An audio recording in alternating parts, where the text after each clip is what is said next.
Hey guys, welcome back to the PUBG Xbox full match walkthrough series. Today we have a duos match on Erangel, and me and my friend decided to make quite a bit of a long jump to Yasnaya. And we are the only ones that actually went this way, so we thought, hey, we'll have a lot of time to loot all of this, we'll get geared up. But I open the map and I see that the zone is about as south as it could possibly be. Half of the zone is water basically, and we know with the next circle we're going to have to get over to the military island. So first priority here, find some weapons, find some decent gear, and just get out as fast as possible. Maybe spend 2 or 3 minutes here and just try and find a vehicle. Unfortunately, while I was running in, I didn't see a Dacia or anything in that little garage of this big apartment building. And I looked outside real quick on the road, which a lot of times you'll get a motorcycle or a Jeep on the road. Nothing there either. So now we know for sure we have to loot up and get out and just run up to this little complex that's southwest of us with these little yellow buildings. Usually there's a vehicle or two in this general area, so we're just hoping for the best. Not great luck so far with the vehicles, but hopefully we find one up here. So far I have a SCAR and an AK, but I don't have any sights. I have a decent amount of ammo and some decent gear. I got a level 2 helmet, level 2 bag. So at least we have something. And we ran up to these houses, and for sure enough there's a buggy. And so we won't have to run very much at all. I traded my friend some bullets for a scope so that I have something to shoot. I guess he had one also. And I just told him, hey, I don't have a scope yet. I've been looking forever. Can't find one. So he was nice enough to give me that 3x there. So yeah, next priority is just to get to the circle. And we decide, let's go find a boat and let's drive around the military island so we don't have to worry about the bridge. And while we were driving up here, there was people shooting from the bridge as well. So we know that there's bridge campers.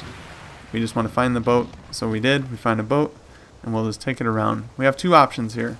We can go under the bridge and around to the left side, or we can just go to the right. Either way, the bridge guys can probably shoot at us.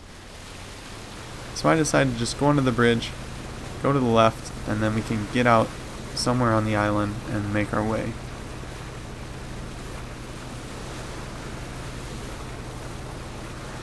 So after doing a bit of sailing here, we didn't get shot at, surprisingly. I was thinking that the bridge guys were going to be shooting at us for sure. And you can see my buddy was anticipating that. He was seat hopping a little bit. But while we're driving here, he notices somebody that's swimming in the water. And this has happened to us before, where we have to swim across the water and there's a boat. They notice you and, they don't let you pass, basically. So what we decided was to just try it for ourselves. He saw somebody swimming, so I decided to turn around, and we're going to try and do the same thing. I think when we were playing in the moment, I pretended that we were the Coast Guard, and these guys were illegally swimming into our country. I don't know. But yeah, Coast Guard time. Let's find these guys swimming, which is actually harder than I thought. I haven't done this before, but like I said, it's happened to me. So I tried to run him over with the boat, but that didn't work. And I don't want to stop too close to him because he can actually get in. He can get in the boat and shoot at us or anything, so I'm going to hop a seat and just try and shoot at this guy in the water. And it's hard because the boat's rocking back and forth. It's not as easy as I thought it was going to be, for sure. But you can see there that we basically forced himself to drown himself there. I don't know if he did it on purpose or if he just got caught going underwater, just scared of getting shot. But either way, we were able to make him drown and take his loot. And then my friend noticed someone else, so we're going to head straight for him. Just do the same exact thing. Even at the risk of getting shot, who cares? This is the most troll thing you could possibly do in the water, but what are you going to do? So we're circling this guy like we're sharks. We smell blood. And so I don't know where this guy is yet, but I noticed that someone drowned and there's his box. So another guy that we forced to drown. And one thing I do is stupid here.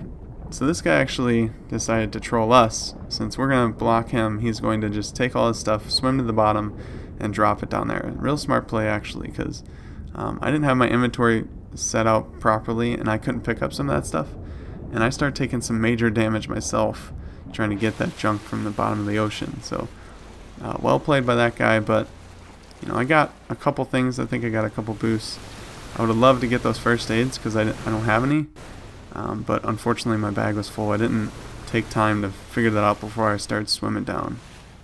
But yeah, if you ever find yourself in that situation and you have a boat and someone's swimming across, it's a fun thing to try because it's almost impossible for those people to actually make it. The way that swimming works now, before it was okay, you know, you take a breath for a couple seconds and you have pretty much full set of breath again. But now the swimming is so hard, you know, it takes you 4 full seconds to start catching breath again, and then, you know, it takes a while for your breath to get fully charged. So, and you saw how much damage I was taking there from the zone, so it's, you know, you probably have like 10 seconds underwater once you lose your breath and before you die. So it's a good tactic when you have a boat and you see some swimmers, at least circle around them.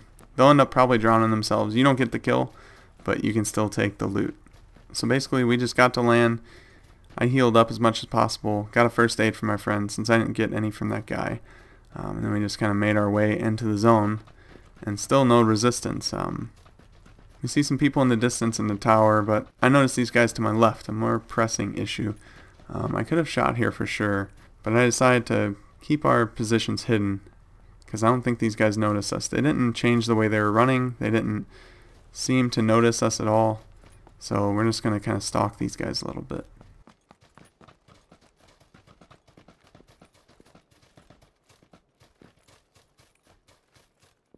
And we notice them stop. So we're going to line up our shots and then go for it. My friend's got the VSS and that thing shoots super fast on auto.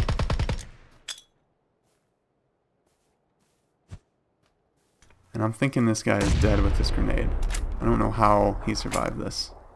He must have went on the other side of that tree and just barely got enough cover. My friend made quick work of him with the VSS, no problems. And it's perfect because the zone is closing and those guys just got into the zone enough to where we can take their loot once the zone closes anyway. And all I'm hoping for here is some kind of short sight, a little bit more ammo, some first aids, and I definitely got all of that and then some. I decide, even though I have more 7.62 at this time, I'm going to switch to the SCAR as my auto weapon and the AK as my sniper type weapon. These guys had a ton of ammo at both, so I'm going to drop a lot of my 7.62, pick up that 5.56, and just be ready with the SCAR since I like that so much more.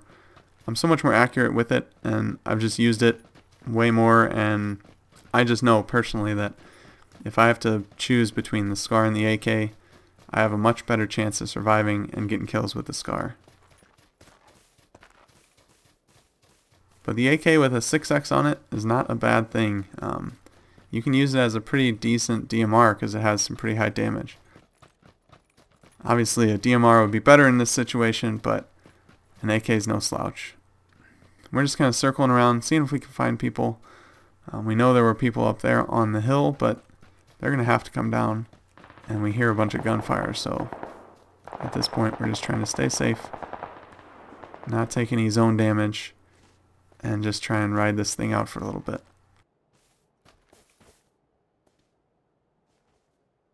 There's only 7 enemies left, and we don't have to go that far. Just have to go down the hill a little bit. So I decided to boost up again. If you have full health and you have plenty of boosts, you might as well just boost up throughout the match. Just so if you get shot, you don't have to constantly heal yourself. You might have some healing going on already, some progressive healing as I like to call it, that will take care of the damage that you've taken already.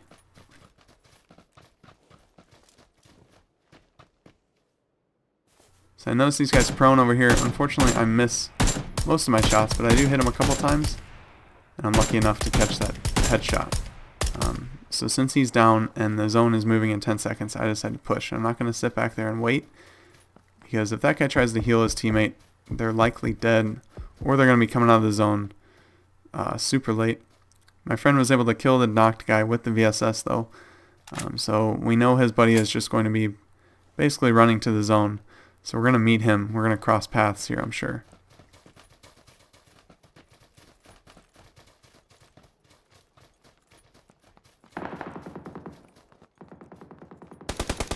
Right here we see 2 players fighting. I pretty much whiff on a lot of those shots. I definitely should have taken more time. But then the zone came, and so I started freaking out.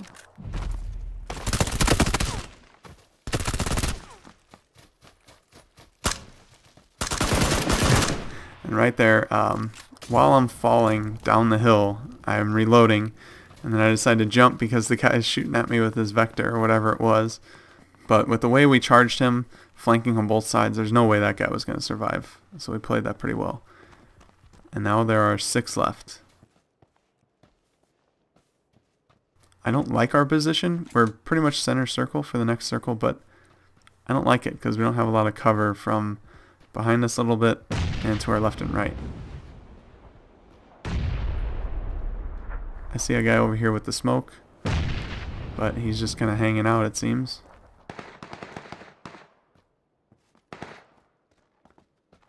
And just like that, there's only 4 remaining, and we're 2 of those, so 2 enemies. We're thinking it's a full team, always thinking the worst case scenario, obviously. I know there's a guy to the left, maybe, if he didn't die yet, so I'm keeping an eye over there. My friend's watching the right.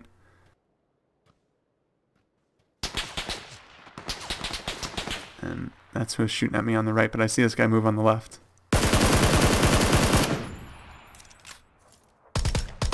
And perfect. The spot that I thought wasn't great was actually perfect because we didn't have to move at all. Those guys had to come to us a little bit. And the guy on the left decided to wait. I don't know why, because you can see this ditch here right in the middle. He could have circled around a little bit, but maybe the guy on the right was pressuring him, and that's why he didn't do that. I was wondering after the match when I was thinking about it. It's like, why didn't that guy on the left just push to his left a little bit, which would be to my right? And, you know, I wouldn't know exactly where he was coming from. And then also he waited until the zone basically forced him out. So if you wait until the last second, especially late in the game with these small circles, if you wait until the zone is absolutely pushing you out, you have nowhere to go but straight, because the zone is going to damage you if you decide to veer off to the left or right. So it was really easy for me to take him out. And then my friend with the VSS on the right side was just watching that guy. As soon as he peeked, he took him down, and we were able to finish it off. I think we both got 3 kills, 6 total kills on a duos match, a win on Erangel. Can't ask for anything more. I know a lot of people might think, oh, 3 kills is nothing, 6 kills is nothing for a duos win. But the way that we play, we try and get as much stuff as possible if we're going straight for the win. If we get hot drop, of course we're going to try and get as many kills as we can. But if we're going for the win, we're going to try and get geared up for the late game, and not have to fight too many teams before you actually make it to the late game, so that you have all your healing still, you have all your ammo. Of course, finding players is a great way to get loot, and that's what we did. We got into the water, played Coast Guard a little bit, forced a couple people to drown, took some of their loot, and then made our way onto the military island. And, you know, we were able to sneak up on those 2 guys that didn't see us. They weren't watching, obviously. They weren't panning around trying to see if anybody was running with them. I'm constantly panning around just to see if there's players around, because you never know who's going to shoot you in the back. And if they would have paid more attention, you know, we might not have won that match. But luckily for us, they had a lot of stuff too, so we really got geared up after my friend killed those 2 guys with the VSS. But I hope you guys enjoyed. If you did, definitely give it a like and subscribe to stay up to date on everything PUBG. Remember to follow me on Twitter and join my Discord. The links are in the description below. But with that being said, I hope you guys have a good rest of your day. Until next time, I'll see you later.